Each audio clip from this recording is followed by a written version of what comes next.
ओम नमः शिवाय। मैं हूं ज्योतिर्विद पंडित दीपक दुबे और उपस्थित हूं उस समय का राशिफल लेकर जिसका आपको बहुत बेसब्री से इंतजार बहुत पहले हो जाता है। 2017 का राशिफल लेकर मैं आया हूं। हालांकि यह सारांश है सभी राशियों के लिए, क्योंकि विस्तार पूर्वक वीडियो मैं सभी राशियों के लिए अलग अलग देने जा रहा हूं, जिसको आप उस अपनी राशि के नाम से मेरे YouTube चैनल पर पा सकते हैं। लेकिन अभी सभी राशियों का सारांश, एक मोटा मोटा लेखा जोखा कि कैसा रहेगा यह साल 2017 आप सभी के लिए, यह लेकर आज उपस्थित हुआ। पुनः बता दूं, अपने मेरे पुराने दर्शक जानते हैं, नए दर्शकों के लिए कि मेरा जो राशिफल होता है इसको लग्न से जाने, जहां आवश्यकता होगी वहां मैं चंद्र राशि का जिक्र कर दूंगा। दूसरा, यह सामान्य आधार पर होता है। कोई भी विशेष कार्य, कोई भी विशेष परिस्थिति हो तो इसको आप अंतिम ना माने, बल्कि बेहतर होगा कि आप अपनी कुंडली का विश्लेषण करा लें, क्योंकि जो एक्चुअल जो प्रभाव होता है आपके जीवन पर, वह आपकी कुंडली में ग्रहों की क्या स्थिति है और वर्तमान में किसकी दशा और अंतर्दशा चल रही है, इस पर यह निर्भर करता है। अब अगर देखा जाए कि क्या किस तरह की स्थितियां हैं ग्रहों की, तो सबसे पहले मैं बात करूंगा राशियों में जो सबसे पहली राशि आती है वह आती है मेष राशि। कि मेष राशि के लिए क्या कह रहे हैं सितारे इस वर्ष। देखते हैं क्या है ग्रहों की स्थितियां। वर्ष के प्रारंभ में आपके राहु पंचम भाव में बैठा है। लगभग आधे वर्ष तक राहु यहां विराजमान रहेगा। बृहस्पति जो आपके भाग्य के स्वामी हैं, वो वर्ष के प्रारंभ में आपके छठे भाव में है। लगभग आधे से अधिक समय तक, सितंबर तक, यह आपके वहीं विद्यमान रहेंगे छठे भाव में। शनि वर्ष के प्रारंभ में पहली तारीख को आपके अष्टम में है, जो 26 जनवरी को चला जाएगा आपके भाग्य स्थान पर। और केतु आपके एकादश भाव में है और यह बना रहेगा वहां वर्ष के मध्य तक लगभग। अब इन ग्रहों का क्या होगा आपके ऊपर प्रभाव। देखिए, जैसे मैंने कहा, बृहस्पति का राशिफल मैं अलग से दे चुका हूं। शनि 2017 का प्रभाव, 7.5 का प्रभाव, यह विस्तार पूर्वक मैं अलग से चर्चा कर रहा हूं। इस वीडियो में मैं आपको सारांश दूंगा सभी राशियों का कि क्या क्या चीजें मुख्यतया हैं और किन बातों पर आपको विशेष ध्यान रखना है। अपनी किसी भी राशि का विस्तार पूर्वक राशिफल जानने के लिए मेरे चैनल पर अपनी राशि के नाम से राशिफल ढूंढें, वहां मिल जाएगा आपको, और उसमें विस्तार पूर्वक मैं बताऊंगा। सारांश अभी देखते हैं क्या है। पहला सारांश तो यह है कि भाई, स्वास्थ्य को लेकर आपको 2017 में बहुत अधिक सतर्क रहना है, क्योंकि बृहस्पति छठे भाव में बैठा है। यह शनि अष्टम में है, जो जैसा मैंने बताया कुछ समय के लिए आपके भाग्य स्थान पर जाएगा, वक्री होकर फिर अष्टम में आएगा, तो थोड़ा शनि चूहे बिल्ली का खेल खेलता रहेगा इस वर्ष में। तो सबसे पहला जो मुद्दा होगा वह होगा आपका स्वास्थ्य। अपने स्वास्थ्य के प्रति आप बेहद सतर्क रहें। दूसरा, मैं देख रहा हूं कि शिक्षा प्रतियोगिता में करीब करीब वर्ष के आधे समय तक कुछ बाधाएं बनी रहेंगी, क्योंकि राहु पंचम भाव पर बैठा हुआ है। आधे वर्ष के बाद यह अपना स्थान परिवर्तन करेगा और स्थान परिवर्तन करके यह चतुर्थ भाव में आएगा, जिसके कारण पारिवारिक सुख में बाधा और माता के स्वास्थ्य को परेशानी होगी। कुछ पारिवारिक जीवन में तनाव भी आपको मिल सकता है। धन का आगमन किसी न किसी प्रकार इस वर्ष बना रहेगा। तो अगर मैं सारांश कहूं इस वर्ष का, तो स्वास्थ्य थोड़ा कमजोर, शिक्षा प्रतियोगिता में भी थोड़ी अधिक मेहनत आपको करनी पड़ेगी, थोड़ा अधिक प्रयास आपको करना पड़ेगा। पारिवारिक जीवन में भी कुछ तनाव उत्पन्न हो सकता है, मां के स्वास्थ्य का आपको ध्यान रखना है। फिर भी आय के मामले में यह वर्ष बेहतर रहेगा, कहीं ना कहीं से धन आपको इस समय आता रहेगा। तो एक चीज और बता दूं, शनि की ढैया जो आप पे चल रही थी वह जनवरी में आप उससे मुक्त हो जाएंगे। हालांकि बीच में कुछ समय के लिए फिर एक बार ढैया का प्रभाव बनेगा, लेकिन पूरा अगर वर्ष का लेखा जोखा करूं तो उसमें आप ढैया के प्रभाव से मुक्त रहेंगे। अब बात करते हैं वृषभ वालों के लिए। वृषभ वालों की यदि मैं बात करूं तो वर्ष के प्रारंभ में आपके लिए जो ग्रहों की स्थितियां हैं वह है, राहु बना हुआ है आपके चतुर्थ भाव में, गुरु बैठे हुए हैं आपके पंचम में, शनि बैठा है आपके सप्तम में और केतु बैठा रहेगा आपके दसम भाव में। यह स्थिति शनि को छोड़कर लगभग आधे वर्ष तक आपके साथ बनी रहेगी ग्रहों की, बड़े प्रमुख ग्रहों की। शनि केवल अपना स्थान परिवर्तित करके जनवरी के लास्ट भाग में चला जाएगा धनु राशि। धनु राशि में जैसे ही शनि जाएगा आपके लिए ढैया प्रारंभ हो जाएगी और अष्टम शनि आपको कई मामलों में कठिनाइयां दे सकता है। आर्थिक विषमताओं से भरा हुआ यह वर्ष होगा। स्वास्थ्य और दुर्घटना के प्रति आपको सचेत रहना पड़ेगा। बड़े अधिकारियों का कुछ मामलों में साथ मिलेगा, लेकिन कुछ जगहों पर परेशानी उत्पन्न होगी और पारिवारिक सुख में भारी कमी नजर आ रही है, विशेष करके वर्ष के आधे भाग तक। वर्ष के आधे भाग के बाद आपका पराक्रम बहुत अधिक बढ़ेगा, कार्य करने की क्षमता बहुत अच्छी होगी। भाग्य जरूर थोड़ी कमजोर बनी रहेगी मुझे लगता है, लेकिन बड़े अधिकारियों का सहयोग आपको मिलने लगेगा। तो वर्ष का जो सारांश है वह यह है कि थोड़ा चोट चपेट और दुर्घटना से बचें। संतान के लिए यह वर्ष अच्छा है, शिक्षा के लिए यह वर्ष अच्छा है। आय प्रारंभ में थोड़ी मध्यम और उसके बाद और अच्छी आय होने की संभावना बनेगी आपके लिए। वर्ष का जो मध्य भाग तक का हिस्सा है उसमें पारिवारिक सुख में कमी, माता के स्वास्थ्य के लिए परेशानी, और आपके लिए भी यदि हृदय वगैरह सब संबंधी कोई रोग है तो उसमें परेशानी उत्पन्न हो सकती है। लेकिन वर्ष का अंतिम भाग आपके लिए उत्थान परक होगा। हालांकि शनि की ढैया रहेगी आपके ऊपर, फिर भी कुछ न कुछ परेशानी जो है वह कम होगी अंतिम भाग में, और कार्य क्षमता बहुत बढ़ेगी। हालांकि भाग्य जो है आपको परेशान कर सकता है। अब बात करते हैं मिथुन राशि के जातकों के लिए। मिथुन वालों के लिए यदि मैं बात करूं तो जो ग्रहों की स्थितियां हैं वर्ष के प्रारंभ में, वह है राहु आपके पराक्रम भाव पर, बृहस्पति चतुर्थ भाव में, शनि छठे भाव में और केतु भाग्य स्थान पर। क्या होगा इससे? यह स्थिति मैं देख रहा हूं कि आपके लिए शनि जो है वह जनवरी के अंतिम भाग में आ जाएगा आपके सप्तम भाव में। तो कुल मिलाकर अगर मैं देखूं तो यह वर्ष बहुत अच्छे संकेत दे रहा है। जमीन जायदाद के मामलों में सफलता देने वाला यह वर्ष है। बहुत पराक्रम बढ़ा रहेगा, कार्य क्षमता बहुत अच्छी रहेगी, बौद्धिक क्षमता बहुत अच्छी रहेगी। भाग्य भी थोड़ा, भाग्य के मामलों में कुछ टकराहट होगा, तो बहुत उत्साह से काम मत करिएगा। जो लोग न्यायपूर्ण रास्ते से धन कमाना चाहेंगे उनके लिए भाग्य इस समय बहुत साथ देगी, क्योंकि शनि की दृष्टि भी वहां रहेगी और केतु भी वहां बैठा हुआ है।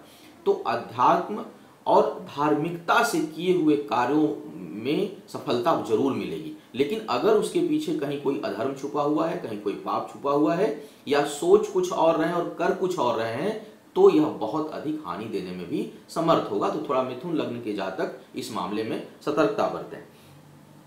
सारांश अगर मैं कहूं इसका, तो यह वर्ष आपके लिए बहुत अच्छा है और लगभग 75% चीजें आपके लिए अच्छी होंगी वर्ष के, विशेष करके वर्ष के आधे भाग में।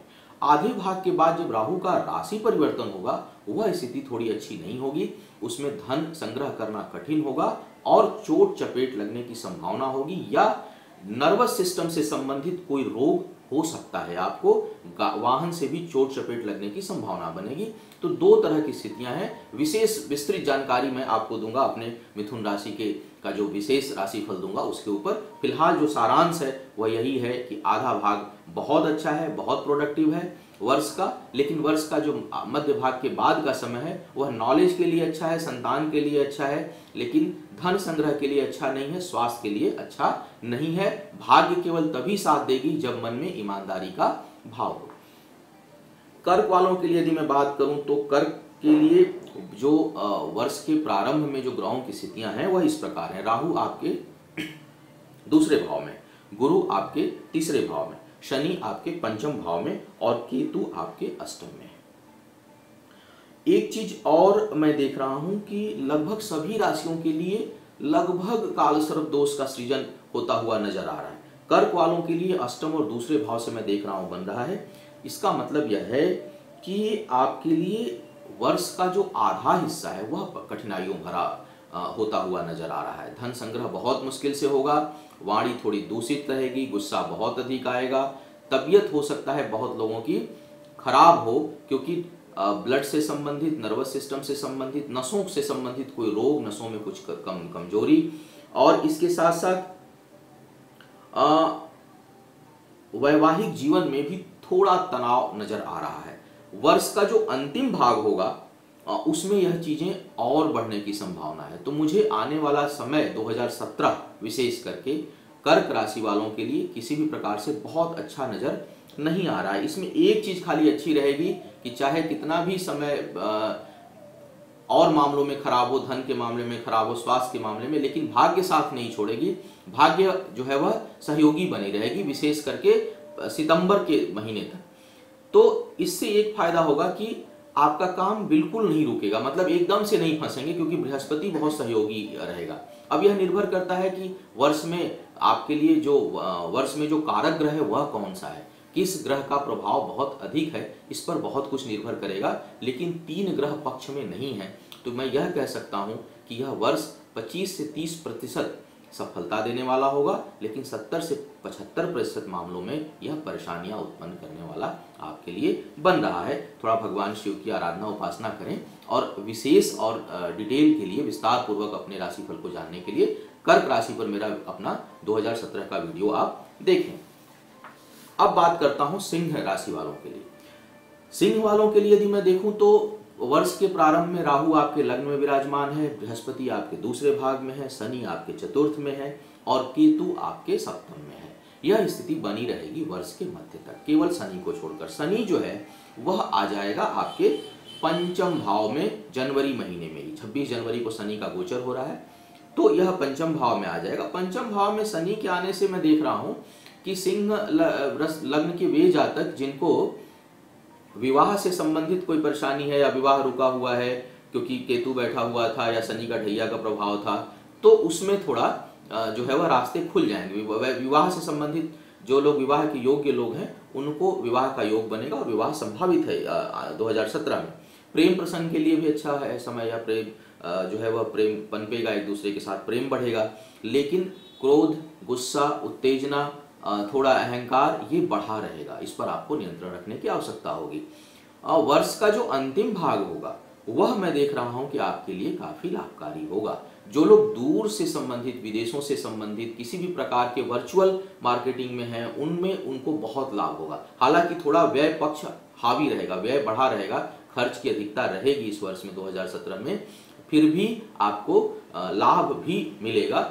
थोड़ा घटना दुर्घटना से बचिएगा, वाहन चलाते समय थोड़ी आप सावधानी रखिएगा। केतु जो है वह छठे भाव में आ रहा है, यहाँ यह शत्रुओं को तो परास्त करेगा, कोई भी वाद विवाद है तो वह आपके पक्ष में जो है उसका समापन होगा, लेकिन आपको चोट चपेट थोड़ी लग सकती है और इससे आपको थोड़ा विशेष करके वाहन चलाते समय जरूर आपको ध्यान रखना है।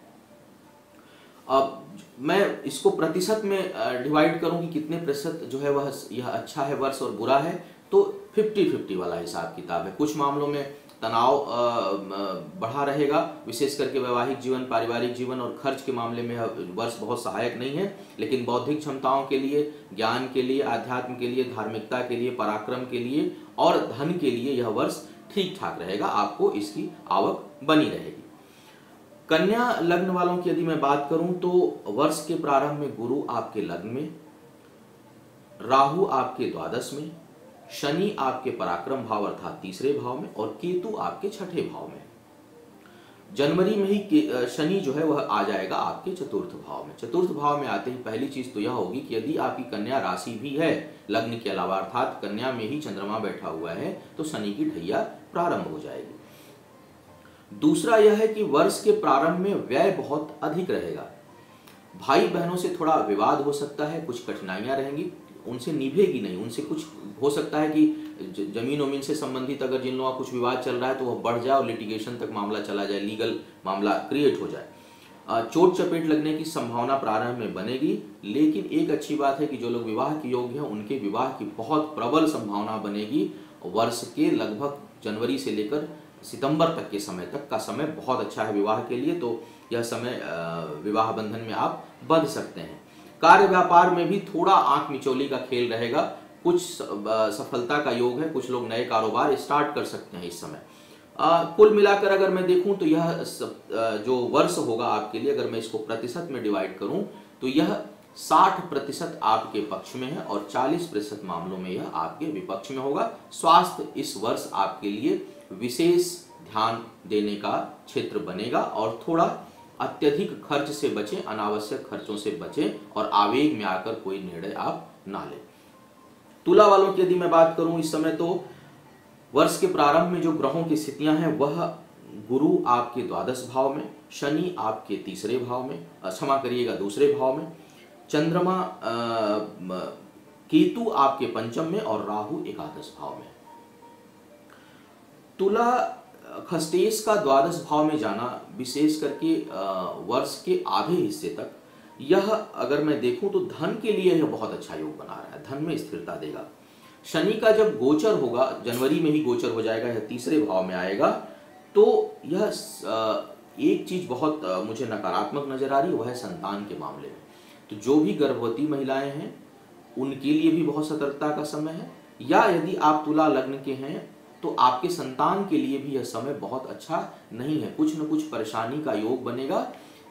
बच्चा अगर छोटा है तो थोड़ा उसके खेलने कूदने, उसके कहीं आने जाने पर थोड़ी निगाह रखिएगा जून तक, क्योंकि जून तक का समय कहीं चोट चपेट लगने का, बच्चे के खोने का, इस तरह का कुछ भय बनेगा। तो भाई थोड़ा सा, हालांकि इस तरह के योग बच्चे की कुंडली में क्या योग है इस पर भी निर्भर करता है, लेकिन कम से कम तुला लग्न की कुंडली यह संकेत दे रही है कि बच्चे के लिए यह समय अच्छा नहीं है, तो थोड़ा विशेष सतर्कता बरतनी है आपको।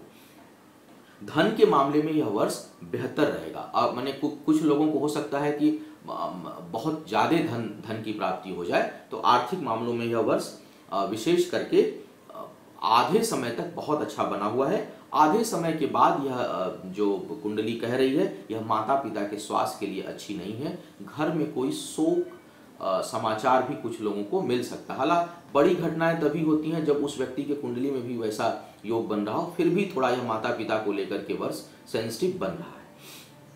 वृश्चिक वालों की अब मैं बात करूं यदि, तो वर्ष के प्रारंभ में केवल लेकिन 15-20 दिनों के लिए शनि वृश्चिक में ही है, आपके लग्न में है, राहु आपके दशम में है, केतु आपके चतुर्थ भाव में बैठा हुआ है, और जो है आपका बृहस्पति आपके कुंडली में बैठा हुआ है एकादश भाव में। पहली चीज तो यह है कि शनि की अंतिम 7.5 प्रारंभ होगी तब यदि वृश्चिक राशि भी हो, वृश्चिक लग्न के अलावा यदि वृश्चिक राशि भी है, चंद्रमा आपके राशि पर ही बैठा हुआ है, तो 7.5 का अंतिम भाग प्रारंभ हो जाएगा आपके लिए, तो यह आपके लिए थोड़ी राहत देने वाली बात होगी। वर्ष के पहले महीने के अंत में ही, अर्थात जनवरी के अंत में ही शनि आपके दूसरे भाव में आ जाएंगे, लेकिन मध्य भाग तक राहु दशम में और केतु चतुर्थ में बैठा रहेगा। गुरु जो है वह बैठा रहेगा आपके एकादश भाव में। धन के लिए बहुत अच्छा वर्ष है। दूसरा, ज्ञान के लिए बहुत अच्छा वर्ष है। अगर शिक्षा प्रतियोगिता या कोई बड़ी उपाधि डिग्री जो लोग लेना चाह रहे हैं उनको यह साल जो है वह सफलता देने वाला होगा। संतान प्राप्ति या संतान सुख के लिए जो लोग परेशान हैं या संतान सुख चाहते हैं उनके लिए भी यह वर्ष बहुत अच्छा है और आपको सफलता मिलेगी, विशेष करके अगस्त सितंबर तक। लेकिन यह समय माता पिता से या परिवार के लोगों से बहुत विवाद कराने वाला होगा, बहुत निभेगी नहीं, मेरे ख्याल से अपने से बड़े अधिकारियों से और अपने विशेष करके अपने पिता से बहुत अधिक वैचारिक मतभेद बन सकता है। परिवार के लोगों का बहुत सहयोग आपको नहीं मिलने वाला है। मानसिक कष्ट इस वर्ष अभी बना रहेगा, केवल आर्थिक मामलों में और बुद्धि के मामलों में थोड़ी राहत आपको मिलेगी, बौद्धिक क्षमता थोड़ी बेहतर रहेगी। तो कुल मिलाकर अगर मैं कहूं तो जैसे वृश्चिक अगर लग्न और राशि दोनों जिन लोगों के लिए थी बहुत कठिन समय चल रहा था, उनके लिए समय थोड़ा अनुकूल होगा और समस्याएं मुझे लगता है करीब 55% तक कम हो जाएंगी। तो अब समस्याएं सिर्फ 40-45% रहेंगी जो और भी तरीकों से समाप्त की जा सकती है। बाकी विस्तार पूर्वक अपनी अलग से राशि आप देखिएगा जिसमें मैं विशेष एक एक चीज का विश्लेषण करूंगा।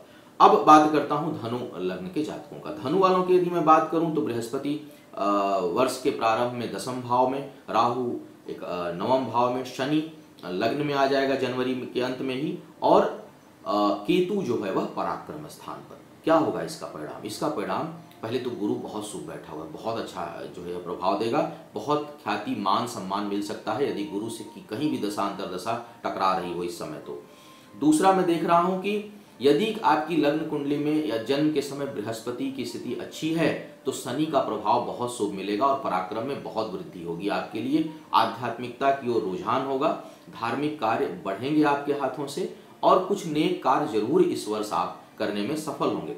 पराक्रम भी बहुत बढ़ा रहेगा, लेकिन केतु तीसरे भाव में तो यह भी आध्यात्म की ओर ले जाएगा। तो मैं देख रहा हूं कि धनु लग्न वालों के लिए यह वर्ष जो है वह व्यवसायिक रूप से आगे बढ़ने के बजाय कुछ आध्यात्मिक, कुछ स्पिरिचुअलिटी, कुछ अच्छे काम, कुछ नेक काम की ओर रुझान बहुत बढ़ेगा।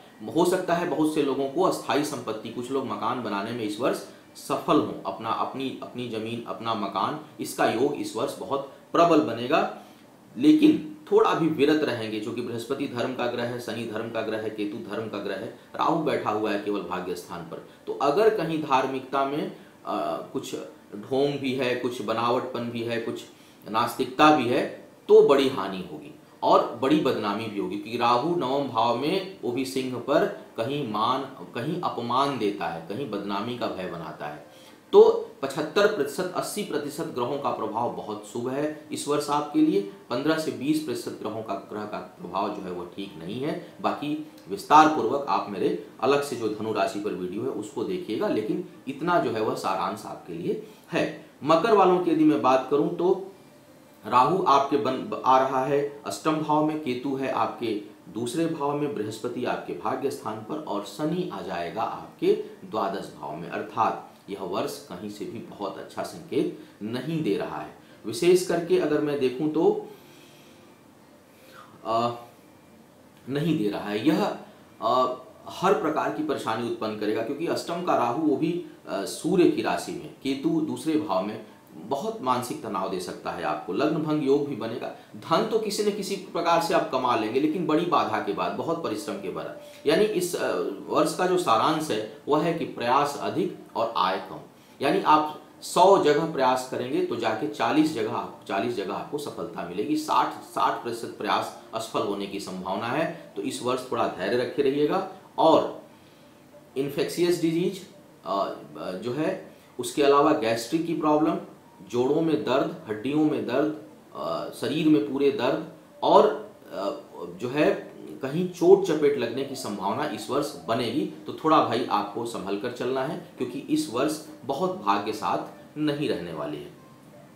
कुंभ की यदि मैं बात करूं तो कुंभ वालों के लिए लग्न में केतु, राहु सप्तम भाव में, बृहस्पति अष्टम में और शनि प्रारंभ में दशम में, लेकिन तुरंत ही पहले महीने जनवरी में यह चला जाएगा एकादश भाव में। अर्थात एक चीज मैं देखूंगा कि आप मेहनत करेंगे तो आपको सफलता जरूर मिलेगी। केतु के दशम लग्न में होने के कारण आत्मबल और कार्य करने की क्षमता खूब बढ़ी रहेगी और कुछ मन जो है वो अध्यात्म की ओर रहेगा। तो आय तो अच्छी होगी इस वर्ष में, इसमें कोई संदेह नहीं है, लेकिन जीवन साथी के साथ संबंध बहुत खराब हो सकते हैं, वहां आपको सावधानी बरतनी है। आपको कार्य व्यापार में कहीं धोखा हो सकता है, तो साझेदारी के कामों में, कार्य व्यापार में थोड़ा सतर्क रहिएगा। विशेष करके वर्ष के आधे भाग तक, आधे भाग के बाद तो बहुत चीजें आपके पक्ष में हो जाएंगी, लेकिन वर्ष का कम से कम जून जुलाई तक का समय बहुत जो है वह सेंसिटिव है हर मामले में, पारिवारिक सुख के मामले में और कार्य व्यापार के मामले में, जो है अपने साझेदारों के मामले में। तो थोड़ा सतर्क होकर के रहिएगा। किसी से व्यक्तिगत संबंध यानी फिजिकल रिलेशन यदि आप बनाते हैं विवाह के अलावा प्रेम संबंधों में, तो थोड़ा सतर्क रहिएगा, बदनामी का भय बनेगा इस वर्ष। स्वास्थ्य को लेकर बेहद जो है वह सतर्क रहिएगा, क्योंकि इस साल कहीं न कहीं लीवर से संबंधित प्रॉब्लम, थायराइड की प्रॉब्लम, ये 2 प्रॉब्लम और जॉन्डिस की प्रॉब्लम यह क्रिएट हो सकती है। तो आपको अपने एब्डोमेन का, पेट से संबंधित बीमारियों का विशेष रूप से आपको ध्यान रखना है और थायराइड, अपने वजन को आपने कंट्रोल करना है, खान पान पर आपको कंट्रोल रखना है, क्योंकि स्वास्थ्य को लेकर के इस वर्ष बहुत अच्छा संकेत नहीं दे रहा है। कुल मिलाकर अगर मैं इस वर्ष की बात करूं तो आधे वर्ष तक का समय बहुत प्रतिकूल है। आधे वर्ष के बाद समय कई मामलों में बहुत अनुकूल हो जाएगा आपके लिए। अब बात करता हूं अंतिम राशि, अंतिम लग्न, मीन लग्न के बारे में। अब मीन लग्न वालों के लिए यदि मैं देखूं तो केतु आपके द्वादश में है, राहु आपके छठे भाव में है, गुरु सप्तम भाव में है और शनि जो है वह आ जाएगा आपके दशम भाव में। कुल मिलाकर अगर मैं देखूं तो एक शब्द में बोलूं तो 70% जो है वह यह वर्ष आपके लिए सहयोग के पक्ष में है। वाद विवाद यदि चल रहा है, कहीं कोर्ट कचहरी का मामला है, कोई रोग है, कोई शत्रु है, कोई भय है और कोई कर्ज है, तो वह इस वर्ष समाप्त होने की ओर हो जाएगा। बहुत मामलों में यह वर्ष आपके लिए सहायक है। वर्ष के अगस्त सितंबर तक का समय आपको चहुमुखी विकास का समय होगा। बहुत उत्थान परक रहेगा, बुद्धि बहुत सार्थक दिशा में रहेगी, धर्म के पथ पर चलेंगे, न्याय के पथ पर चलेंगे, दूसरों की मदद करेंगे और बहुत कुछ कंस्ट्रक्टिव और क्रिएटिव करने में समर्थ होंगे। विवाह के लिए भी यह समय बहुत उपयुक्त है। वर्ष का जो उसके बाद का जो समय होगा, आधा हिस्सा होगा, वह अच्छा नहीं है। विशेष करके संतान के मामले में और शिक्षा के मामले में यह बाधक योग बनाएगा, बहुत कठिनाई उत्पन्न करेगा और किसी न किसी प्रकार की परेशानियां, किसी न किसी प्रकार का विवाद इस समय उत्पन्न हो सकता है। तो थोड़ा आपको सतर्क रहना है। एक चीज खाली मैं देख रहा हूं कि अपने से कोई गलती मत करिएगा, क्योंकि जो लोग फाइनेंस के मामले में डील कर रहे हैं उनको कुछ परेशानी आ सकती है, उनके लिए कोई केस मुकदमा उत्पन्न हो सकता है। तो भाई अगर आप कहीं भी ऐसे काम में लगे हुए हैं जहां फाइनेंस से संबंधित चीजें हैं, तो थोड़ा अपने चीजों को एक बार रिवाइज कर लीजिएगा और सावधानी के साथ काम करिएगा, क्योंकि कोई लिटिगेशन स्टार्ट हो सकता है, कोई कोर्ट केस का मैटर स्टार्ट हो सकता है।